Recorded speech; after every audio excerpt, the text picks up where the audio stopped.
Hi welcome back to cherry vlogs Kannada. ನಾನು ಸರಸ್ವತಿ. ಎಲ್ಲರೂ ಹೇಗಿದ್ದೀರಾ? ಚೆನ್ನಾಗಿದ್ದೀರಾ? ನಾವು ಕೂಡ ತುಂಬ ಚೆನ್ನಾಗಿದ್ದೀವಿ ಅಂತ ಹೇಳ್ತಾ ಬನ್ನಿ ಇವತ್ತಿನ ವೀಡಿಯೋನ ಸ್ಟಾರ್ಟ್ ಮಾಡೋಣ. ನಾನು ಮಂಡೇ ಈವ್ನಿಂಗಿಂದ ವೀಡಿಯೋನ ಸ್ಟಾರ್ಟ್ ಮಾಡ್ತಾ ಇದ್ದೀನಿ. ಮಾರ್ನಿಂಗಿಂದ ಎಲ್ಲ ಸ್ವಲ್ಪ ಡೀಪ್ ಕ್ಲೀನಿಂಗ್ ಇತ್ತು. ಹಾಯ್, ಗುಡ್ ಮಾರ್ನಿಂಗ್ ಮಾಡಿ. Good night, good evening. Hi ಮಾಡಲ್ರಿಗೂ.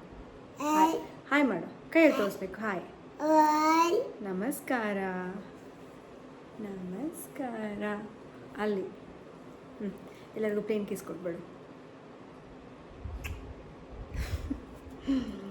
So ಮಾರ್ನಿಂಗಿಂದ ಫುಲ್ ಡೀಪ್ ಕ್ಲೀನಿಂಗ್ ಇತ್ತು. ಮನೆಯೆಲ್ಲ ಕ್ಲೀನ್ ಮಾಡಿ ಕೆಲಸ ಎಲ್ಲ ಮುಗಿಸಿ ಇವಾಗ ಈವ್ನಿಂಗಿಂದ ವ್ಲಾಗ್ನ ಸ್ಟಾರ್ಟ್ ಮಾಡ್ತಾ ಇದ್ದೀನಿ. ಇವತ್ತು ಪೂಜಾ ರೂಮೆಲ್ಲ ಕ್ಲೀನ್ ಮಾಡಿ ದೇವ್ರನ್ನೆಲ್ಲ ತೊಳೆದು ಪೂಜೆ ಮಾಡಬೇಕು. ಸೊ ಬನ್ನಿ ಪೂಜೆ ಮಾಡ್ತಾ ಸಿಗ್ತೀನಿ. ಯಾವ ಥರ ನಾನು ದೇವ್ರ ಮನೆಯೆಲ್ಲ ಕ್ಲೀನ್ ಮಾಡಿಕೊಂಡು ದೇವ್ರ ಪೂಜೆ ಮಾಡ್ತೀನಿ ಅಂತ ಈ ವಿಡಿಯೋದಲ್ಲಿ ತೋರಿಸ್ತೀನಿ.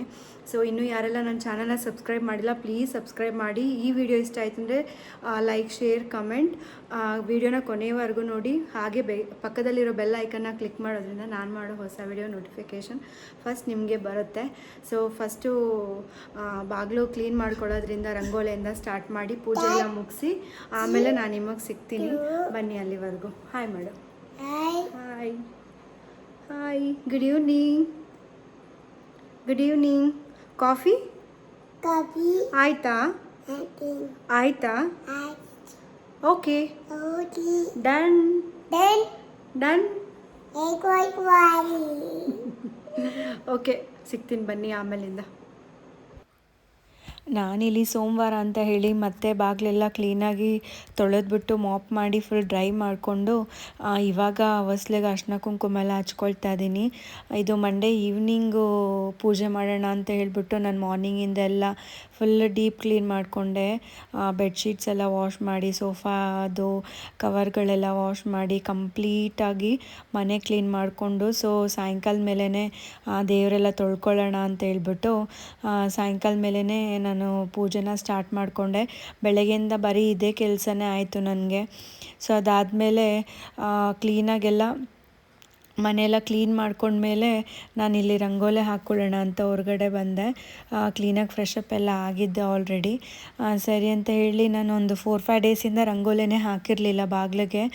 ರೀಸನ್ ಏನೂ ಇಲ್ಲ, ರಂಗೋಲಿ ಪುಡಿನೂ ಖಾಲಿಯಾಗಿತ್ತು. ಬಟ್ ನಾನು ಹಾಕಂಗೂ ಇರಲಿಲ್ಲ. ಸೊ ಅದರಿಂದ ನಾನೇನು ತಲೆ ಕೆಡಿಸ್ಕೊಳಕ್ಕೆ ಹೋಗಲಿಲ್ಲ. ನಾನು ಯೂಶ್ವಲಿ ಹಾಗೇ ಒಂದು 3-4 ಡೇಸ್ ನಾನು ಏನೂ ಮುಟ್ಟಲ್ಲ. ಆ ಥರ ಎಲ್ಲ ನಾನು ರಂಗೋಲಿ ಎಲ್ಲ ಏನೂ ಹಾಕ್ಕೊಳಕ್ಕೆ ಹೋಗೋದಿಲ್ಲ. ಜಸ್ಟ್ ಹಂಗೆ ಮನೆ ಒರೆಸ್ಕೊಳ್ಬೇಕಾದ್ರೆ ಮಾಪ್ ಮಾಡ್ಕೊಳ್ತದೆ ಬಾಗಿಲೆಲ್ಲ, ಬಟ್ ರಂಗೋಲಿ ಏನೂ ಹಾಕೊಳ್ಳಲ್ಲ. ಸೊ ಇವತ್ತೆಲ್ಲ ಕ್ಲಿಯರ್ ಆಗಿತ್ತು ಅಂತೇಳಿ ಫುಲ್ ಡೀಪ್ ಕ್ಲೀನ್ ಮಾಡಾದ್ಮೇಲೆ ನಾನು ಪೂಜೆ ಸ್ಟಾರ್ಟ್ ಮಾಡ್ತಾ ಇರೋದು. ಸೊ ಅದರಿಂದನೇ ನನಗೆ ಮಾರ್ನಿಂಗ್ ಮಾಡೋಕ್ಕಾಗಲಿಲ್ಲ. ಇವಾಗ ನನಗೆ ತುಂಬ ಸಮಾಧಾನ ಆಯಿತು. ಮನೆ ಕೂಡ ಎಲ್ಲ ಕ್ಲೀನಾಗಿ ಆಗಿತ್ತು, ನೀಟಾಗಿ. ಸರಿ ಅಂತ ಹೇಳಿ ಇಲ್ಲೊಂದು ಚಿಕ್ಕದಾಗಿ ರಂಗೋಲಿ ಹಾಕ್ಕೊಳ್ಳೋಣ ಅಂದ್ಬಿಟ್ಟು ಹಾಕ್ಕೊಳ್ತಾ ಇದ್ದೀನಿ. ಮೇನ್ ಏನಂದರೆ ರಂಗೋಲಿ ಪುಡಿ ಬೇರೆ ಖಾಲಿ ಆಗಿತ್ತು ನನಗೆ. ರಂಗೋಲಿ ಇದ್ರೇ ಒಂದು ಸಮಾಧಾನ ಬಾಗಿಲಲ್ಲಿ. ಸರಿ ಆಯಿತು, ಇದನ್ನೆಲ್ಲ ಮುಗಿಸ್ಕೊಂಡ್ಮೇಲೆ ನಾನು ಒಟ್ಟಿಗೆ ಅಂದರೆ ಪೂಜೆ ಮಾಡೋ ಟೈಮಲ್ಲೇ ಹಾಕ್ಕೊಳ್ಳೋಣ ಅಂತ ಹೇಳ್ಬಿಟ್ಟು ಆಮೇಲೆ ನಿನ್ನೆ ತಾನೇ ನನಗೆ ರಘು ತಂದು ಕೊಟ್ಟರು ಗಂಧಿಗೆ ಅಂಗಡಿಯಿಂದ. ಸೊ ಇವಾಗ ಒಂದು ಬಾಗಿಲಿಗೆ ಕಳೆ ಬಂತು, ಒಂದು ಚಿಕ್ಕ ರಂಗೋಲಿ ಹಾಕ್ಕೊಂಡೆ. ಈ ರಂಗೋಲಿ ತುಂಬ ಚೆನ್ನಾಗಿ ಬರುತ್ತೆ, ಇನ್ನೂ ದೊಡ್ಡದಾಗೆಲ್ಲ ಹಾಕ್ಬೋದು. ಡಿಸೈನ್ ಕೂಡ ತುಂಬ ದೊಡ್ಡದಾಗಿ ಮಾಡ್ಕೊಬೋದು. ಓಕೆ, ಇದಿಷ್ಟೇ ಇರಲಿ ಸಾಕು ಅಂತ ಹೇಳಿಬಿಟ್ಟು ನಾನು ರಂಗೋಲಿ ಹಾಕಿ ಅರ್ಶಿನ ಕುಂಕುಮ ಎಲ್ಲ ಇಟ್ಕೊಂಡೆ. ಹೊಸ್ಲಿಗೂ ಕೂಡ ನಾನು ಅರ್ಶಿನ ಕುಂಕುಮ ಇಟ್ಕೊಳ್ತಾ ಇದ್ದೀನಿ. ಸೈಡಲ್ಲಿ ಸ್ವಲ್ಪ 1-2 ಲೈನ್ ಹಾಕ್ಕೊಂಡೆ ಅಷ್ಟೇ, ತೀರಾ ದೊಡ್ಡದಾಗಿಲ್ಲ, ಏನೂ ಬಾರ್ಡರ್ ಹಾಕ್ಕೊಳ್ಳಿಲ್ಲ. ಸೊ ಅದಾದಮೇಲೆ ತುಳಸಿ ಕಟ್ಟೆ ಹತ್ರ ಎಲ್ಲ ಕ್ಲೀನಾಗಿ ನೀಟ್ ಮಾಡಿಕೊಂಡು ಅದಕ್ಕೂ ಕೂಡ ಒಂದು ರಂಗೋಲಿ ಹಾಕ್ಕೊಂಡೆ. ಮೇನ್ ಡೋರು ಮತ್ತು ತುಳಸಿ ಗಿಡದ ಹತ್ರ ರಂಗೋಲಿ ಇತ್ತು ಅಂದ್ರೇ ನಮ್ಮ ಮನೆ ಹತ್ರ ಕಳೆ ಇರುತ್ತೆ. ಇಲ್ಲ ಅಂತ ಹೇಳಿದ್ರೆ ಏನೋ ನೋಡೋಕ್ಕೆ ಆಗಲ್ಲ. ಇವಾಗ ಏನಂದರೆ ಇನ್ನೊಂದು ಪ್ರಾಬ್ಲಮ್ ಏನಾಗ್ತಿದೆ ಅಂದರೆ ಇಲ್ಲಿ ಭತ್ತದ ತೋರಣ ಹಾಕಿರೋದ್ರಿಂದ ಇದು ಯಾವುದೋ ಒಂಥರ ಜಾತಿ ಪಕ್ಷಿಗಳು ಅನಿಸುತ್ತೆ. ಅದೆಲ್ಲ ಬಂದು ಕೆದಕಿ ಅದರಲ್ಲಿ ಇರೋದೆಲ್ಲ ರೈಸ್ ಎಲ್ಲ ಬೀಳಿಸ್ತಾ ಇದೆ. ರಂಗೋಲಿ ಹಾಕಿದ್ರು ಏನು ಮಾಡಿದ್ರು ಬಂದೆಲ್ಲ ಅದ್ರ ಮೇಲೆ ಇದು ಮಾಡಿರುತ್ತೆ. ಇರುತ್ತೆ, ಗಲೀಜಾಗಿರುತ್ತೆ. ಸೊ ಅದು ಒಂದು ಪ್ರಾಬ್ಲಮ್ ಆಗ್ತಿದೆ ನನಗೆ. ಬರ್ಡ್ಸ್ ಎಲ್ಲ ಬಂದು ಬಂದು ಅದೆಲ್ಲ ತಿಂದು ಅದ್ರ ಕೆಳಗಡೆ ಎಲ್ಲ ಉದುರಿಸ್ತಾ ಇದೆ. ಸೊ ಆಲ್ಮೋಸ್ಟ್ ಎಲ್ಲ ಹೊರಟೋಗಿದ್ದೆ, ಏನೂ ಇಲ್ಲ ತೋರಣದಲ್ಲಿ. ಸರಿ ಸ್ವಲ್ಪ ದಿನ ತೆಗ್ದು ಹಾಕ್ಬಿಡೋಣ ಅಂತ ಡಿಸೈಡ್ ಮಾಡಿಬಿಟ್ಟಿದ್ದೀನಿ. ಸೊ ಆಮೇಲೆ ನೋಡ್ಕೊಳ್ಳೋಣ ಅದೆಲ್ಲ ಹೋದ್ಮೇಲೆ ಅಂತ.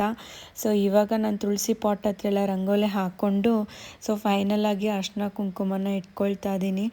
ಸೊ ನಾನು ಮಂತ್ಲಿ ಪ್ರಾಬ್ಲಮ್ ಆದಾಗ ನಾನೊಂದು 5 ಡೇಸ್ ಎಲ್ಲ ಏನೂ ಪೂಜೆ ಮಾಡಲ್ಲ, ಏನು ಕೆಲಸನೂ ಮಾಡಲ್ಲ. ನಾನು ಗಿಡಗಳಿಗೆ ನೀರು ಹಾಕೋದಾಗಲಿ ಅದೆಲ್ಲ ಏನೂ ಮಾಡಲ್ಲ.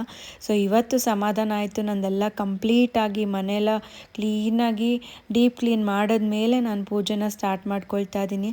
ಸೊ ಫೈನಲಾಗಿ ಈ ಥರ ಒಂದು ರಂಗೋಲಿನ ಹಾಕ್ಕೊಂಡು ನೀರೆಲ್ಲ ಹಾಕಿದ್ದೆ ಗಿಡಗಳಿಗೆ, ಸೊಂಪಾಗಿ ಚೆನ್ನಾಗಿ ಕಾಣಿಸ್ತಾ ಇದೆ ಇವಾಗ. ಸೊ ಅದು ಮುಗಿಸ್ಕೊಂಡ್ಮೇಲೆ ನಾನು ಕಿಚನಿಗೆ ಬಂದೆ. ಆಲ್ರೆಡಿ ಎಲ್ಲ ಕ್ಲೀನ್ ಮಾಡಿ ಪಾತ್ರೆ ಎಲ್ಲ ವಾಶ್ ಮಾಡಿ ಕೌಂಟರ್ ಟಾಪ್ ಎಲ್ಲ ಕ್ಲೀನ್ ಮಾಡಿದ್ದೆ. ಸೊ ನಾನು ಪೂಜೆ ಏನಾದರೂ ದೇವರೆಲ್ಲ ತೊಳಿಬೇಕು ಅಂತ ಹೇಳಿದಾಗ ನಾನು ಸ್ಟವ್ ಕೂಡ ಪೂಜೆ ಮಾಡ್ಕೊಳ್ತೀನಿ. ಸೊ ಮನೆಗೆ ನೋಡಿ ಎಷ್ಟು ಚೆನ್ನಾಗಿ ಪಳಪಳ ಅಂತ ಇದೆ, ನೀಟಾಗೆಲ್ಲ ಕ್ಲೀನ್ ಮಾಡಿ ಇಟ್ಕೊಂಡಿದ್ದೆ. ಸೊ ಅದಾದಮೇಲೆ ಹೋಗ್ಬಿಟ್ಟು ದೇವ್ರ ಮನೆಯಲ್ಲಿ ದೇವ್ರ ಸಾಮಾನೆಲ್ಲ ತೊಗೊಂಡು ಬಂದು ಶಿಂಕೆಲ್ಲ ನಾನು ಆಲ್ರೆಡಿ ಹುಣ್ಸೆನೆಲ್ಲ ಹಾಕಿ ಕ್ಲೀನಾಗಿ ತೊಳೆದು ಇಟ್ಕೊಂಡಿದ್ದೆ.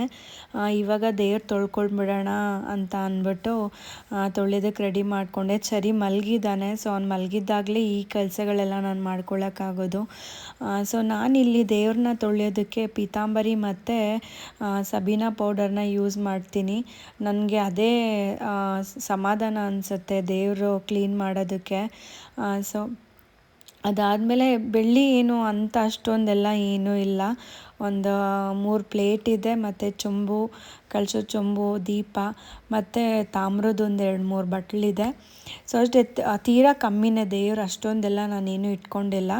ಗಣೇಶ ಮತ್ತು ಲಕ್ಷ್ಮಿ ಬೆಳ್ಳಿ ವಿಗ್ರಹ ಇದೆ. ಅದು ಬಿಟ್ಟರೆ ಈ ಗಂಟೆ ಮತ್ತು ಆರತಿ ಮಾಡೋ ತಟ್ಟೆ ಎಲ್ಲ ಅದೆಲ್ಲ ಬಂದ್ಬಿಟ್ಟು ಹಿತ್ತಾಳೆದೇನೆ. ಬೇಗ ತೊಳ್ಕೊಂಬಿಡ್ಬೋದು. ಸೊ 1 ಅವರಲ್ಲಿ ಆಗೋ ಕೆಲಸ ಚರಿ ಏನಾದ್ರು ಇದ್ದರೆ ನನಗೆ ಒಂದು 3 ಅವರ್ ಬೇಕಾಗತ್ತೆ. ಸೊ ಅದಕ್ಕೆ ಅವ್ನು ಎದ್ದೇಳೋ ಅಷ್ಟರಲ್ಲಿ ಇಷ್ಟೆಲ್ಲ ಮಾಡ್ಕೊಂಡ್ಬಿಡೋಣ ಅಂತ ನೋಡಿ ಕ್ಲೀನಾಗಿ ನೀಟ್ ಮಾಡಿಕೊಂಡೆ. ಸೊ ಅದಾದಮೇಲೆ ನಾನು ದೇವ್ರ ಮನೆ ಕೂಡ ಕ್ಲೀನಾಗಿ ಕ್ಲೀನ್ ಮಾಡಿಕೊಂಡೆ. ಸೊ ಅಷ್ಟೊತ್ತಿಗಾಗಲೇ ಇಲ್ಲಿ ಅರಿಶಿನ ಕುಂಕುಮ ಎಲ್ಲ ಇಟ್ಟು ನಾನು ರೆಡಿ ಮಾಡ್ಕೊಂಡಿದ್ದೆ ಕಳಶಕ್ಕೆ ಎಲ್ಲ.